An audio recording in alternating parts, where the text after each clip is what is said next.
Le magazine Jeune Afrique écrivait ce lundi que depuis son accession au trône en 1999, Sa Majesté le roi Mohammed VI a fait preuve d'une remarquable orientation vers l'Afrique, avec une vision plus réaliste visant à développer la coopération sud-sud, tant au niveau économique, financier, diplomatique, sécuritaire, militaire, religieux ou sportif.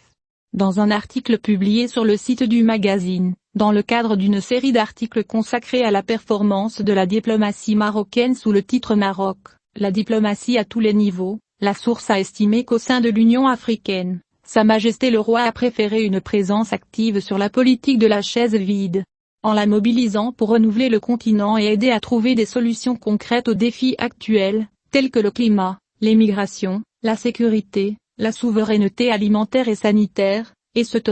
La diplomatie marocaine a réussi à marquer plusieurs points positifs, a déclaré le magazine citant un Malien diplomate comme dit. La même source a ajouté que l'approche du Maroc au sein de l'Union africaine a changé la perception que de nombreux diplomates africains avaient du royaume et de la République de l'Illusion. À cet égard, le diplomate malien a souligné qu'un certain nombre de pays africains ont ouvert des consulats dans les villes de Dakhla et d'El Ayoun, et que d'autres pays, proches de l'Algérie et de la thèse séparatiste, ont commencé à changer leur position. Jeune Afrique a relevé que le Maroc, qui est considéré comme l'un des plus gros contributeurs au budget de l'Union africaine, est aujourd'hui une force d'équilibrage au sein de l'institution africaine et sa présence change les échelles et le rôle longtemps dominant de certains pays, ajoutant qu'à travers l'organisation régulière de sommets, comme la réunion des ministres africains des finances à Rabat, les 13 et 14 juin, ou le sommet de la coalition internationale de lutte contre Daesh, ou encore des médiations sur la Libye, que ce soit à Skiran en 2015 ou à Bouznika en 2019.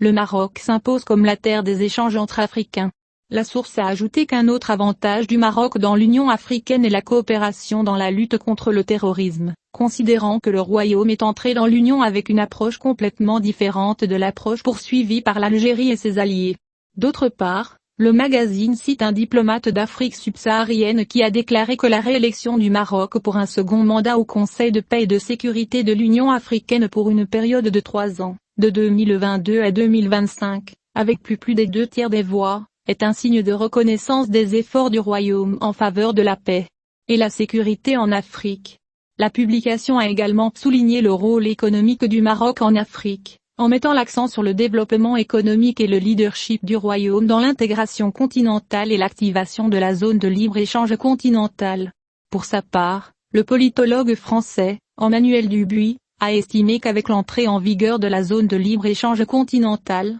le Maroc promeut, par son implication dans la réussite de ce projet, la nécessité de trouver des convergences et non de se focaliser sur différences. Dans ce contexte, le magazine a mis en exergue l'immense projet de gazoduc entre le Nigeria et le Maroc, le qualifiant de projet plus global qui inclura un plus grand nombre de pays, contrairement au projet algérien, à travers lequel il vise à préserver ses propres intérêts étroits.